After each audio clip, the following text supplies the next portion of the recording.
دنیا میں 4 طرح کے لوگ ہیں. ایک وہ ہیں جو اچھے ہیں لیکن اچھائی کرنے میں بھی برے ہیں تو اچھے لیکن اچھائی کرنے میں بھی برے ہیں. مثال کے طور پہ آپ ایک مومن سے قرضہ لینے گئے, اس نے پیسے تو دیے آپ کو, لیکن آپ کو اتنے تانے دیے کہ آپ نے کہا پھر کبھی مر بھی جاؤں میں اس سے قرضہ نہیں لوں گا. یہ ہے تو اچھا لیکن اچھائی میں برا کر رہا ہے. صدقہ دیتا ہے لیکن غریبوں کو ذلیل کرتا ہے, مدد کرتا ہے لیکن ذلیل کر کے مدد کرتا ہے, انہیں خفت میں لا کر ان کی مدد کرتا ہے. مولا فرماتے ہیں اچھائی کر رہا ہے لیکن اچھائی میں برا ہے. دوسرا طبقہ وہ ہے جو اچھا ہے لیکن اپنی اچھائی میں اعلیٰ ترین ہے, جیسے علی مرتضیٰ تھے. راتوں کو غریبوں میں میرے مولا کھانا تقسیم کرتے ہیں. یہ عجیب بات ہے نا, اتنے سال سے 25 سال سے علی یتیموں کو کھانا دے رہے ہیں, یتیموں کو پتہ تک نہ چلا دینے والا کون ہے. 3 راتیں گزریں, جب دروازے پہ کھانا نہیں آیا پھر یتیموں کو پتہ چلا رات کے اندھیروں میں کھانا دینے والا ہمارا مولا علی مرتضیٰ. فقیر ہے, مولا اپنے ہاتھوں سے کھانا کھلاتے ہیں, کبھی اس کا سر دباتے ہیں, کبھی اس کے بازو دباتے ہیں. 3 دن گزر گئے, رو کے کہتا ہے میرا دوست کہاں ہے. حسن نے کہا کون سا دوست؟ کا روزانہ آتا تھا, اپنے ہاتھوں سے کھانا کھلاتا تھا, یہ نابینا تھا, دیکھ نہیں سکتا تھا, اپنے ہاتھوں سے سر دباتا تھا, جب تک مجھے نیند نہیں آتی تھی تب تک نہیں جاتا تھا. بہت پوچھا تو کون ہے؟ کہتا ہے نام جان کے کیا کرو گے, بس اتنا جان لو تو میرا دوست ہے, میں تیرا دوست. یہ ہے اچھائی سے اچھائی کرنا. ایک شخص مدینے میں آیا, لوگوں سے پوچھا اس مدینے میں سب سے بڑے کریم کا گھر کہاں ہے؟ ورنہ کریم تو اہل بیت میں حسن ابن علی تھے, مولا شہید ہو چکے تھے. لوگوں نے کہا حسین کے گھر چلا جا, یہ کریم گھرانہ ہے. کہتا ہے میں اس گھر پہ آیا, دروازے پہ دستک دی, امام حسین باہر نکلے. اس نے مولا کی فضیلت میں شعر پڑھنا شروع کیے. کہ حسین تو بھی کریم ہے, تیرا بابا بھی کریم تھا, تیرے بابا کے در سے کوئی خالی ہاتھ نہیں گیا. کیا ہو سکتا ہے میں سائل ہوں تیرے در سے خالی چلا جاؤں؟ اتنا سننا تو امام حسین نے کہا تھوڑی دیر ٹھہر جا. دروازے کو بند کیا, گھر کے اندر گئے. مولا نے ایک رومال اٹھایا سفید, وہ کمرے میں رکھ دیا. امام نے سارے گھر والوں کو کہا جس کے پاس جو ہے اللہ کی راہ میں دینا چاہتا ہے, اللہ کے بندے کو خوش کرنا چاہتا ہے, وہ رومال میں ڈال دے. امام کے پاس جتنے پیسے تھے مولا نے رکھے, بیویوں کے پاس بالیاں تھیں, اگر کوئی زیور تھے وہ اس میں رکھ دیا. امام نے بند کیا. اب مولا دیتے کیسے ہیں؟ فرمایا حسین نے تھوڑا سا دروازہ کھولا, اتنا کھولا کہ مولا کا ہاتھ وہاں سے باہر چلا جائے. امام نے ہاتھ نکال کے اس کے ہاتھ میں رکھا. اس نے شعر پڑھے تھے حسین تو کریم ہے, کریم کا بیٹا ہے. امام نے فرمایا ہاں میں کریم ہوں لیکن مجھے معاف کرنا اگر یہ تیرے لیے کم ہو.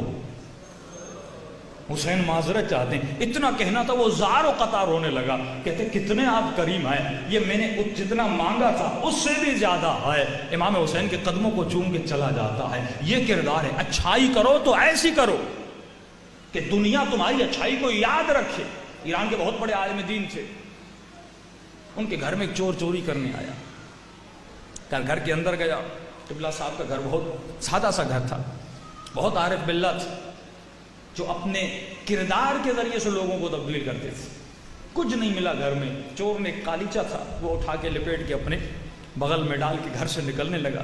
کہ جیسے دروازے سے نکلنے لگا مولانا صاحب بھی تشریف فرما ہو گئے. جیسے چور کو دیکھا فرمایا السلام علیکم, آپ پر میرا سلام ہو. یہ بیچارہ پانی پانی ہو گیا. کیا کرتا, آپ جس گھر سے چوری کر کے نکلے ایک دم آپ کو مالک نظر آئے, انسان کی کیا حالت ہوگی.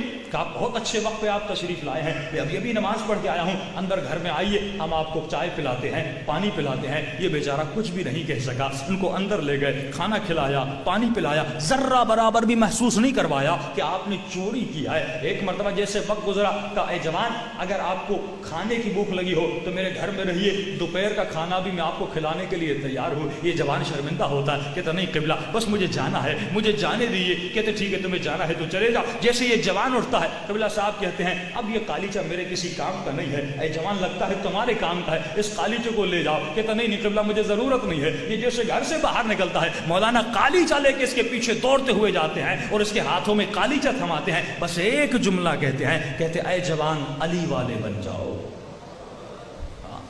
علی کے کردار پر چلنا شروع کر دو. یہ وہ کردار ہے جو انسان کی نیکیوں کو بڑھاتا ہے. فرمایا اس دن کے بعد یہ چور ایسا مرید بنا, ایسا متقی بنا کہ روزانہ ان علامہ صاحب کے دروازے پر آتا تھا. اس سے بڑا شہر میں کوئی متقی بن نہیں سکا. مولا فرماتے اچھائی کرو تو ایسی کرو دنیا یاد کرے. 2 گروہ ہو گئے, ایک اچھائی کرتے ہیں لیکن تانے دینے والی اچھائی. دو اچھائی کرتے ہیں ایسی اچھائی جیسا اچھائی کا حق ہے. تیسرا گروہ وہ ہے جو برائی کرتا ہے, معمولی سی برائی کرتا ہے, جیسے چور چوری کرتا ہے, یہ ایک معمولی سی برائی کرتا ہے. مولا فرماتے ہیں چوتھا گروہ وہ ہے جن پر اللہ کی لعنت ہے, اشد اللعن ہے. وہ کون ہے؟ جو برائی کرتے ہیں لیکن بدترین برائی کرتے ہیں. کیسی برائی؟ عاشور کا دن ہے, ایک ملعون آتا ہے جب خیموں کو لوٹا جا رہا تھا. دیکھیے برائی کرنے کا بھی طریقہ ہوتا ہے. کربلا میں ایسی برائیاں کی گئیں کہ آپ کے تصور سے باہر آئے.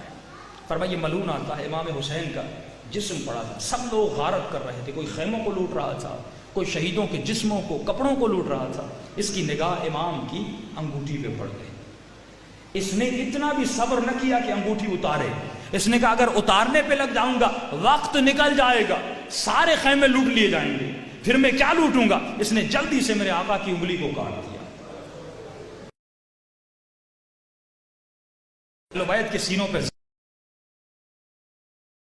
یزید چاہتا تو ودن 10-15 یا 1 گھنٹہ یا 2 گھنٹہ یا زیادہ سے زیادہ 3 گھنٹے میں سارے شہداء کو شہید کر دیتا. وجہ کیا تھی؟ ایک ایک کو شہید کیا. کہ ایک ہجوم کرتے سب کو شہید کر دیتے, لیکن وجہ کیا تھی؟ ایک ایک شہید آتا ہے اس کو شہید کرتے ہیں. فرمایا وجہ یہ تھی یہ حسین کو تکلیف دینا چاہتے تھے کہ حسین ابن علی کی نگاہوں کے سامنے ایک ایک کو شہید کیا جائے اور آخر میں میرے مولا کو تک و تنہا کر کے شہید کیا جائے. فرمایا بد ہے, بدی کر رہا ہے, لیکن ایسی بدی کر رہا ہے کہ اس سے بڑا کوئی بدتر نہیں. اسی لیے امام فرماتے ہیں اگر تقویٰ کے اعلیٰ ترین مقام پہ پہنچ جاؤ تو یہ بات یاد رکھنا, جب تو اس مقام سے گرے گا اگر تکبر اور عجب میں آئے گا تو اے مومن ایسا گرے گا تم نے تصور نہیں کیا.